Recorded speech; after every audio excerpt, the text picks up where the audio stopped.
저는 오늘 여러분과 함께 화목한 가정을 위하여라는 제목으로 은혜를 나누고자 합니다. 인류 역사가 존재하는 이상 가정은 계속해서 존재하게 되어 있습니다. 비록 오늘날에 와서 수많은 가정이 파괴되지 않고 존속하는 가정들 중에도 이미 사랑은 식어지고 황막한 사막과 같이 된 가정들이 수없이 많습니다만, 그러함에도 불구하고 가정은 우리들의 생활과 사회의 가장 기초 단위가 되는 것입니다. 건전한 가정이 많은 국가 사회는 흥하고, 불완전하거나 파괴되어가는 가정을 많이 가진 국가와 사회는 약하게 되는 것은 당연한 이치인 것입니다. 가정은 바로 창세기에 하나님께서 인류 가운데 세우신 제일 첫째가는 제도인 것입니다. 그리고 하나님께서는 저녁 식사할 때면 에덴을 방문하셔서 아담과 하와의 가정을 신방하여 주시고 저들과 함께 대화하신 것이 성경에 기록되어 있습니다. 하나님께서는 우리들의 가정을 귀중히 여기시고 계십니다. 우리들이 화목되고 행복한 가정이 되기 위해서 노력할 때 하나님께서는 기뻐하시고 도와주시는 것입니다. 이러므로 오늘 이 시간에 우리는 어떻게 하면 화목하고 행복한 가정을 만들 수 있을까? 거기에 대한 몇 가지 사항을 함께 생각해 보고자 합니다. 첫째로, 인류 첫 가정의 비극이 왜 다가오게 되었는가? 그 사실을 알아보는 것은 의미심장합니다. 여러분, 아담이 하나님께로부터 그 아내 하와를 선물로 받아서 에덴에서 첫 가정을 이루었는데 그 첫 가정이 처참하게 실패해버리고 말한 것입니다. 그는 왜냐? 무엇보다도 첫 가정의 가장들은 아담이 실패했기 때문에 그렇게 된 것입니다. 왜냐하면 아내를 잘 돌보지 못했다는 것입니다. 아담이 그 가정의 머리가 되었다면 자기 아내를 잘 돌봐줘야 될 것인데 아담은 아내에 대해서 무관심주의를 취했던 것입니다. 어떻게 그러냐고 질문한다면 그 아내가 마귀와 대화를 하고 있음에도 불구하고 거기에 들어가서 그것을 중지시키고 말리지 않았다는 것입니다. 하와가 마귀와 대화를 했습니다. 마귀는 뱀의 형상으로 와서 하와에게 말했습니다. 과연 하나님께서 동산의 모든 실과를 다 먹지 말라고 하느냐?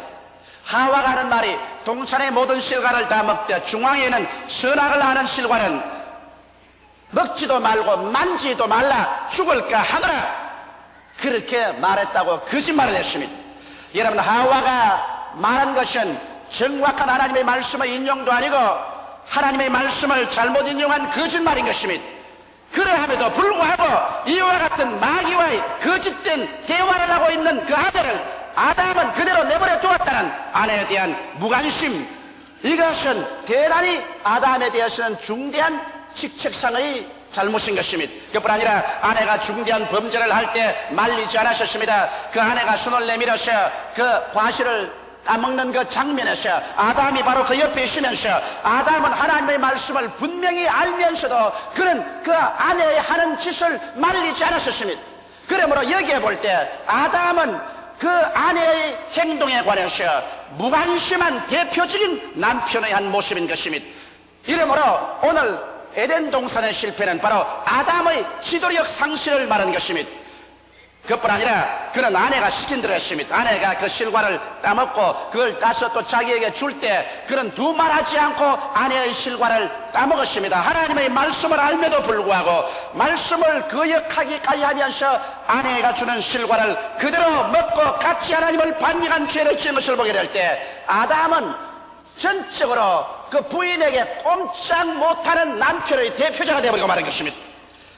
아담은 하나님 중심 생활을 등한히 한 것도 사실입니다. 왜냐하면 말씀의 진리 위에 굳게 서지 않았었습니다. 하나님께서는 아담에게 분명히 말씀하기를 동산의 모든 실과는 다 먹되 선악을 아는 실과는 먹지 마라. 먹는 날에는 너희가 반드시 죽으리라 했는데 이 말씀을 그 아내에게 철저히 교육을 시키지 못한 잘못한 죄가 아담에게 있는 것입니다. 그뿐 아니라 또한 에덴 동산에서 그들이 쫓겨나왔었을 때 하나님께서는 장차 그 아들 예수를 보내시사 십자가의 고난을 통하여 인류를 구출하실 것을 설명하시고 그에 대한 상징으로 가정에서 어린 양을 잡아 피를 흘려 제사를 드리라고 말씀했는데 이것을 철저히 자기 자녀들에게 교육을 했더라면 가인이 나가서 인본주의적인 제단을 짓고 어린 양을 잡아 피를 흘려 제사를 드리지 아니하고 자기가 손으로 수고한 곡식을 가지고 제사를 드리는 인본주의적인 제단을 만들도록 하지는 않았을 것입니다.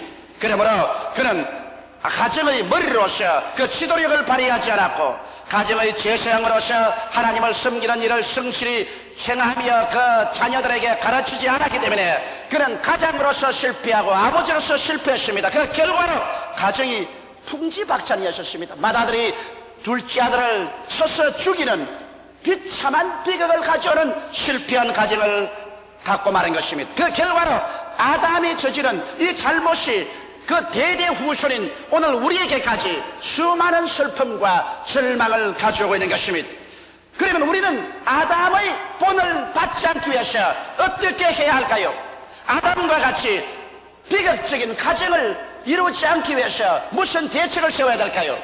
우리는 그 대책을 하나님의 말씀을 쫓아 나가야 될 것입니다. 아담이 하나님 말씀을 쫓아 나갔더라면 그런 슬픔을 당하지 않았을 것입니다. 오늘날도 하나님 말씀에 서서 말씀대로 나아가지 않은 가정마다 슬픔으로 꽉 들어차게 되는 것입니다. 이러므로 둘째로 우리가 해야 될 것은 올바른 가정을 이루기 위해서 우리는 말씀으로 찾아가야 된다는 것을 마음속에 명심해야 됩니다. 하나님께서 말씀을 통해서는 에베소서 5장 22절로 28절에 행복한 가정을 위해서 반드시 세워야지 할 위계 질서가 있는 것을 우리에게 보여주고 있습니다. 아내들이여 자기 남편에게 복종하기를 죽게 하려다라. 이는 남편이 아내의 머리됨이 그리스도께서 교회의 머리됨과 같음이니 그가 친히 몸의 구주시니라. 그러나 교회가 그리스도에게 하는 아내들도 범사에 그 남편에게 복종할지니라. 남편들아 아내 사랑이를 그리스도께서 교회를 사랑하시고 위하여 자신을 주심같이 하라. 이는 곧 물로 씻어 말씀으로 깨끗하게 하사 거룩하게 하시고 자기 앞에 영광스러운 교회로 세우사 티나 주름 잡힌 것이나 이런 것들이 없이 거룩하고 흠이 없게 하리 하심이라. 이와 같이 남편들도 자기 아내 사랑이를 제 몸같이 할지니 자기 아내를 사랑하는 자는 자기를 사랑하는 것이니라.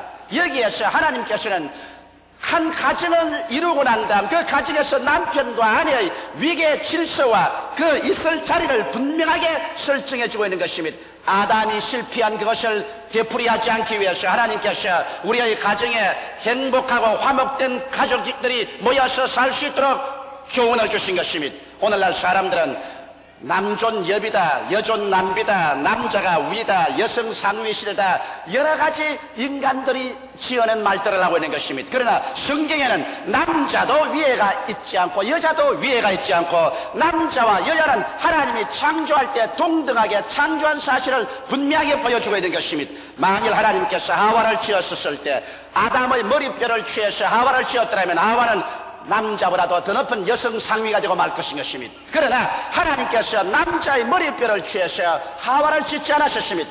만일 여자가 남자보다 못하다면 하나님께서 하와를 지을 때 남자의 뒷발꿈치 뼈를 취해가지고서 여자를 지으셨으면 여자는 하나님의 뒷발꿈치가 되고 말았을 것인데, 그러나 하나님께서 여자를 지을 때 아담의 뒷발꿈치를 취하여 짓지 않으셨습니다. 아담의 옆구리 뼈를 취했다는 것은 옆으로 동등이라는 것입니다. 왜 구태여 또 아담의 뼈를 취해야 됐느냐? 이것은 서로 두 사람이 아니라 두 몸이 연합하여 한 몸이라는 것을 보여주는 것이며, 옆구리 뼈를 취했으니까 옆으로 동등하며 심장에 가장 같이 하오니까 두 사람이 뜨거운 사랑과 소망과 신뢰로서 하나가 되라고 해서 그렇게 하신 것입니다. 그래서 남녀의 관계는 상위도 하위도 없이 동등하며 그리고 사랑으로서 하나 되어야 되는 것입니다. 그러나 이와 같이 남자와 여자가 남편과 아내가 되어서 한 집에 살 때는 반드시 그 위계 질서가 있어야 되는 것입니다. 성경에 보면 한 가정에서 머리는 남편이라고 말한 것입니다. 교회의 머리가 예수 그리스도인 것처럼 한 가정의 머리는 남편이니 교회가 예수 그리스도에게 복종하는 것처럼 아내는 남편에게 복종하라고 말한 것입니다. 그러고 난 다음 또 성경은 말씀하기를 예수께서 교회를 사랑하셔서 교회의 모든 죄와 불의, 추악과 저주, 절망과 죽음을 한 몸에 걸머지고 십자가에 못 박아서 몸 찢고 피 흘려서 교회를 속량하고 구원한 것처럼 그와 같은 사랑을 가지고서 남편은 아내를 사랑하라고 말한 것입니다. 아내의 모든 연약하고 못나고 실수하는 것을 자기가 책임지고 이것을 속량하고 뜨거운 사랑으로 아내를 사랑해 주라고 말한 것입니다.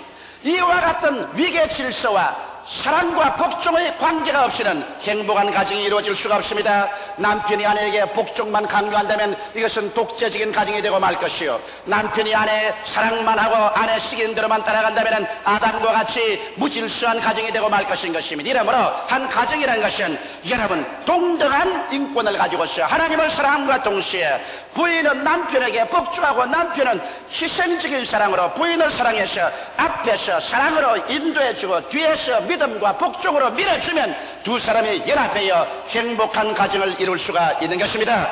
복종과 사랑 그 어느 것이 결하여도 절름발이 가정이 되어버리고 마는 것입니다. 그뿐 아니라 가정이 있으면 자녀가 있죠. 아담과 하와는 그 자녀들을 잘못 길렀었습니다. 하나님을 경배하는 일에도 잘못했고 형제 우애하는 일도 잘못했고 부모를 효도하는 일에도 잘못했었습니다. 성경은 부모와 자녀의 사이를 에베소서 6장 1절로 4절에 분명하게 기록하고 있습니다. 자녀들아 너희 부모를 주 안에서 순종하라. 이것이 옳으니라. 내 아버지와 어머니를 공경하라. 이것이 약속 있는 첫 계명이니 이는 내가 잘되고 땅에서 장수하리라. 또 아비들아 너희 자녀를 노엽게 하지 말고 오직 주의 교양과 훈계로 양육하라. 여기 부모와 자녀 관계는 성경 말씀 가운데 공경과 효도로서 일관되어 있습니다. 여러분 기독교는 바로 효도의 종교입니다. 성경 말씀하면 하나님의 아들 예수 그리스도께서 하나님 아버지께 절대 순종하고 복종하는 것입니다. 그리고 또 이 성경 말씀에 우리에게 준 교훈도 하나님께서는 10계명 중에서 오직 내 부모를 공경하는 이 계명에만은 하나님께서 약속을 허락해 놓은 것입니다. 다른 계명은 지키지 않으면 심판을 명령해 놓았으나 부모 공경하는 계명에 대해서는 부모를 공경하면 너가 세상에서 잘되고 장수하리라고 말씀하고 있는 것입니다. 이러므로 오늘날 자녀들이 진실로 세상에서 화복된 가정을 이루고 잘되고 장수하려면 부모를 효도해야 될 것입니다. 이것은 부모에게도 좋고 자녀에게도 좋고 하나님 보시기에도 좋은 것입니다. 그러므로 자녀들은 주 안에서 부모를 공경하고 순복해야 될 것이요, 또 부모는 자녀들을 폭력으로서 다스리지 말라는 것입니다.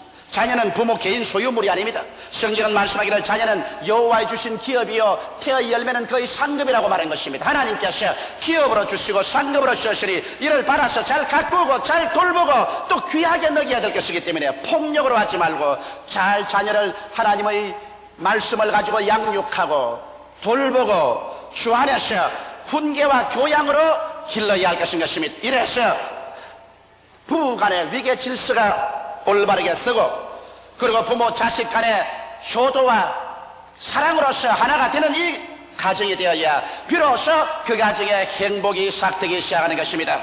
셋째로 오늘 우리가 화목한 가정을 위하여 반드시 부부간에 지켜야 할 조건이 있는 것입니다.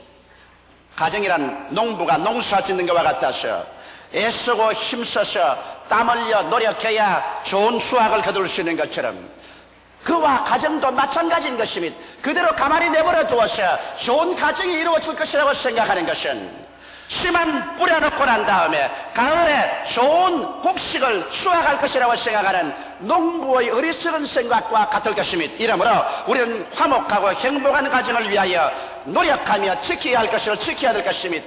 먼저 우리가 지켜야 할 것이 무엇일까요?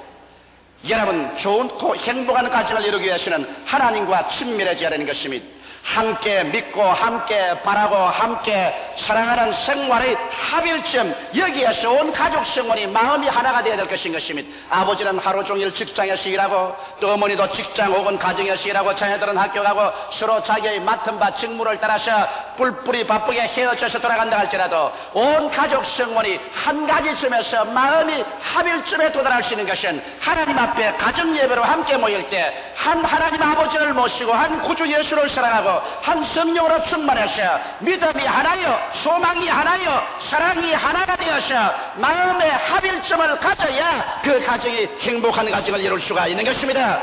이러한 합일점이 없이 뿔뿔이 헤어져서 다 자기의 관심사만 추구한다면 몸만 집에 갖다 놓았지 마음은 서로 구만리 장치로 멀어지기 때문에 한 가정의 행복을 추구할 수가 없는 것입니다. 이러므로 함께 믿고 함께 바라고 함께 사랑하는 생활의 합일점을 얻기 위해서 먼저 그 나라와 그 일을 구해야 되는 것입니다. 그뿐 아니라 주의를 거룩히 지키고 성경을 함께 읽고 함께 기도해야 되는 것입니다. 함께 성경을 읽고 함께 기도하는 가정은 언제나 함께 남아있다고 옛말은 말하고 있는 것입니다. 이러기 때문에 행복한 가정을 이루기 위해서는 가정의 재생이 되는 남편이 단호하게 함께 성경 읽고 함께 기도하는 것을 인도해 나가야만 할 것인 것입니다. 이 먼저 할 일을 먼저 하지 아니하면 나중 할 일은 다가오지 않습니다. 그 나라와 그 일을 먼저 구하라. 그리하면 이 모든 것을 너에게 도와주라고 말씀하신 것입니다. 이러기 때문에 우리의 마음속에 하나님이 주신 영원을 사모하는 마음, 하나님을 그리워하는 그 마음의 갈급함, 이것을 먼저 채워 놓아야 우리는 참으로 이 세상에 승리로운 삶을 살 수 있는 것입니다. 둘째 할 일이 있습니다. 그것은 가족 상호 간에 친밀해야 되는 것입니다. 여러분, 가족이 한 지붕 밑에 살고 한 솥대 밥을 먹으면서도 서로 친밀하지 못한 사람이 많습니다. 서로 친밀하기 위해서는 서로 관심을 가져주고 서로를 즐길 줄 알아야 되는 것입니다. 오늘날 가정은 서로 이용만 합니다. 아내는 남편을 이용하고 돈 버는 기계로서 이용하고, 또 남편은 아내를 가정사를 돌봐주는 일꾼으로서 이용만 하고, 자녀는 부모를 이용하고 부모는 자녀를 이용만 한다면 그러한 가정은 아주 냉랭하게 짝이 없는 가정이 되어버리고 말 것인 것입니다. 오늘날 어린아이들이 자기 아버지를 어떻게 보느냐고 조사해보니까 아버지는 술 마시는 사람, 회사 가는 사람, 신문 보는 사람으로 규정되는 것입니다. 거기에서 우리를 사랑하고 우리와 대화를 나누는 사람으로 하나도 나와 있지 않습니다. 도대체 어떻게 됐기에 오늘날 아버지가 신문 보는 사람, 술 마시는 사람, 회사 가는 사람으로 전락하고 말한 것입니까? 이것은 오늘날 아버지의 실패입니다. 이렇게 했기 때문에 수많은 자녀들이 잘못된 길로, 삐뚤은 길로 걸어가게 되는 것입니다. 이러므로 서로 관심을 가지고 서로를 즐길 줄 알아야 되는 것입니다. 남편은 아내는 남편의 깊은 관심을 가지고, 그러고 난 다음 서로를 기뻐하십시오. 나는 마지못해서 당신하고 산다는 이러한 것은 절망인 것입니다. 서로를 즐거워하고 서로를 기뻐하는 이런 삶을 살도록 노력해야 되는 것입니다. 또 함께 즐길 수 있는 시간을 많이 마련해야 되는 것입니다. 서로 바쁘다고 해서 자기끼리만 정신을 팔면 안 됩니다. 여유 있는 시간이 있으면 남편은 자기 친구들까지만 나가버리고, 부인도 자기 친구들까지만 나가버리고, 자식들은 자식들대로 방황하고, 이래서 한 가정이 상막해지면 안 되는 것입니다. 힘을 쓰고 노력해서 어떻게 하든지 함께 즐길 수 있는 시간을 많이 가져야 됩니다. 밥상도 따로따로 먹지 말고 기다리더라도 함께 먹는 것이 좋습니다. 아버지와 엄마와 자녀들이 한 밥상에 둘러앉아서 함께 식사하면서 서로 대화를 하는 시간을 가지는 것이 좋습니다. 크리스찬홈에서는 말할 필요 없이 여러분 함께 모여서 예배 보는 시간을 가져야 되는 것입니다. 이래서 함께 즐길 수 있는 시간을 많이 가지죠. 또 함께 나가서 외식도 즐길 수 있는 시간도 가지고, 함께 또 들과 산으로 같이 나갈 수 있는 그런 여유 있는 시간도 힘을 들여서 만들어야 되는 것입니다. 사람은 서로 많이 만나고 서로 많이 대화를 할 때 친밀해지는 것입니다. 그리고 나아가서 이해하고 동정해야 됩니다. 무정하면 독버섯 같이 되는 것입니다. 이러기 때문에 서로 이해하고 서로 어려운 일이 있을 때 깊이 마음에 동정심을 가야 됩니다. 남편에 대해서 아내가 깊이 동정심을 가지고, 아내는 남편에게 대해서, 또 남편은 아내에 대해서 깊은 동정심을 가지고, 부모는 자녀에게, 자녀는 부모에게 서로 동정심을 가지고 짐을 나누어 져야 되는 것입니다. 너는 너고 나는 나다. 너는 죽든지 말든지 내가 상관할 것이 뭐냐, 내만 행복하면 된다는 이기주의적인 이러한 게으른 독버섯까지 되어서 가정을 파괴해버리고 마는 것입니다. 무엇보다도 우리는 성내지 말아야 되는 것입니다. 여러분, 이 세상에 사람이 살다면 성이 안 날 수가 없지요. 그러나 성이 날 때는 사람이 이성을 잃어버리고 말기 때문에 원치 않은 말을 해버립니다. 그 결과로 좋은 관계가 파괴됩니다. 자기 자신도 아주 비열하게 보입니다. 성내고 난 다음에 나중에 기분 좋은 사람은 한 사람도 없습니다. 이렇기 때문에 우리가 성내지 말아야 돼요. 저는 원래 성을 잘 내는 사람입니다. 그런데 반드시 내만 나쁜 게 아니에요. 가만히 내가 지나온 과거 생활을 돌아보니까 우리 아버지도 성을 잘 내시더라고. 그래서 내가 부전자전으로 성을 잘 내는 것 같아요. 그러나 이것을 아무리 해도 내가 이길 수가 없어. 그냥 조그만 일만 생기면 성이 와락 나는데, 성을 내고 난 다음에는 나중 시간이 지나고 보면 내 자신이 비열하게 보이고, 그 다음에는 내 인격이 땅에 떨어지고, 그리고 그로 말미암아 냉랭한 분위기가 가정에 들어옵니다. 그러나 그 다음에 제가 비결을 발견했었습니다. 성이 안 날 수는 없습니다. 내가 그렇게 되어 먹었는데 성을 안 낼 수가 있나요? 또 성이 안 나오는데 안 내면 또 속이 병이 됩니다. 그래서 내가 결심을 하기를, 성이 내 마음속에 나거들랑 30분을 기다리고 난 다음 말하기로 결심을 했었습니다. 그래서 내가 우리 집 사람하고 나하고 이야기하다가 무슨 일이 생겨서 마음에 화가 활가닥 나면 그때부터 시간 들여다봅니다. 30분 후에 내가 말하리라. 성 날 때는 안 말따라고 가만 앉으십니다. 무슨 말을 하는지 가만 앉고 시계를 봐요. 30분 후에 대답하겠다고 기다리고 있다가 30분 후가 되면 성이 다 날아가 버리고 아무것도 없어요. 그래서 이야, 잘 기다렸다. 아까 내가 말했더라면 참 무척 파괴된 이런 말을 했을 것인데 30분을 기다리고 나니까 나중에 그렇게 성나고 국가받는 것이 아무것도 아니에요. 최근에도 내가 그런 일이 있었습니다. 최근에도 교회 일 몇 가지 우리 이야기하다가 우리 집 사람하고 서로 마음이 상당히 틀렸습니다. 그 우리 집 사람이 하는 말이, 남자들은 항상 그렇게 생각한다 그래요. 그 말에 속이 어찌 상하는지 입에서 말이 나오려고 하는 거를 30분. 그리고 앉아서 가만히 30분을 기다렸습니다. 30분을 기다리고 난 다음에 성이라 사라지고 보니까 남자들은 항상 그렇게 생각한다. 그 말이 뭐가 그렇게 나쁘노? 그래서 하나님께 얼마나 감사한지. 아버지가 감사합니다. 성 내셨으면 또 한 주일 동안 식은 밥 먹을 뻔 당했는데 하나님 덕분으로 따뜻한 밥 먹게 해주셔서 감사합니다. 성내지 말아야 돼요. 친한 사이일수록 성내고 나면은 그 결과가 가져오는 파괴라는 것은 감당할 수 없는 손실을 가져오는 것입니다. 그 다음에 잘못은 솔직히 고백하고 용서받고 용서하는 그러한 습관을 붙여야 하는 것입니다. 내가 분명히 잘못했음에도 불구하고 내가 가장인데 내가 무엇 때문에 고백하겠는가, 이런 말 하지 말아야 돼요. 잘못은 서로 솔직히 고백하고 용서하고 자기만 옳다고 고집할 때 교제는 깨어져 버리고 마는 것입니다. 또 나아가서 자기 가정보다 어려운 환경에 처해 있는 분들을 온 가족이 합심해서 이웃을 도와주게 될 때 우리 가정에 대한 긍지가 생기고 고마움이 생기라는 것입니다. 이러므로 나만 잘 쓸 것이 아니라 이웃에 나보다 못 사는 가정을 도와주는 여러분 되시기를 주의 이름으로 축원합니다. 그리고 셋째 할 일이 있습니다. 셋째 할 일은 서로 자존심을 상하게 하지 말아야 되는 것입니다. 사람마다 인격이 있어요. 남편은 남편의 인격이 있고 아내는 아내의 인격이 있습니다.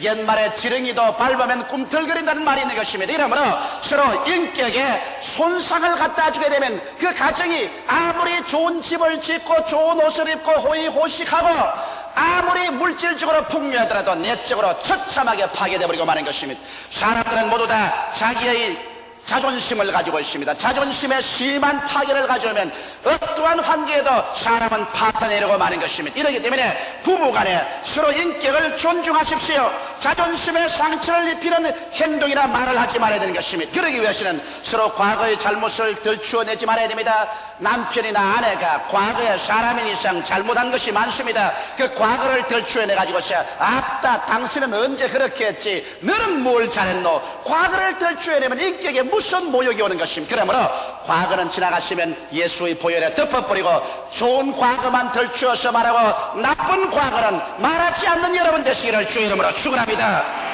그리고 현재 약점을 찌르지 마십시오. 이 세상 사는 사람 치고 약점이 없는 사람이 없습니다. 남편도 약점이 있고 아내도 약점이 있는 것입니다. 그런데 딱 서로 쳐다보고 있다가 언제나 싸움이 벌어지면 자기의 유리한 고지를 점리하기 위해서 남의 약점을 들추어내가지고서 약점을 찌릅니다. 여러분 상처 입은 손에 주먹을 때려가지고서 아프다고 하는 사람 누가 있겠습니까? 약점을 들추어내서 상대방의 인격적인 모욕을 느끼지 않을 사람 아무도 없는 것입니다. 그리고 인격을 무시하는 운동과 모욕감을 느끼게 해서는 안 되는 것입니다. 말도 여러분 인격을 무시하는 말 하지 마십시오. 그리고 모욕감을 가져오는 그런 말을 하지 마십시오.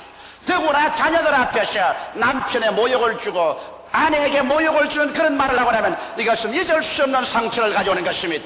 이렇기 때문에 인간은 모두 다 자기 가치와 자기 존재적인 삶의 의미를 찾습니다. 내가 살 의미가 있다, 내가 살아갈 가치가 있다고 생각할 때 용기와 힘이 생깁니다. 그렇기 때문에 남편은 아내가 아내로서의 가정에 참으로 가치 있고 존귀로운 것을 늘 말해 주십시오. 아내는 남편이 얼마나 귀하고 존귀하다는 것을 알려주십시오. 서로서로 삶의 가치가 있고 삶의 의미가 있다고 생각할 때 삶에는 새로운 용기와 희망이 생기고 소망이 넘쳐나게 되는 것입니다.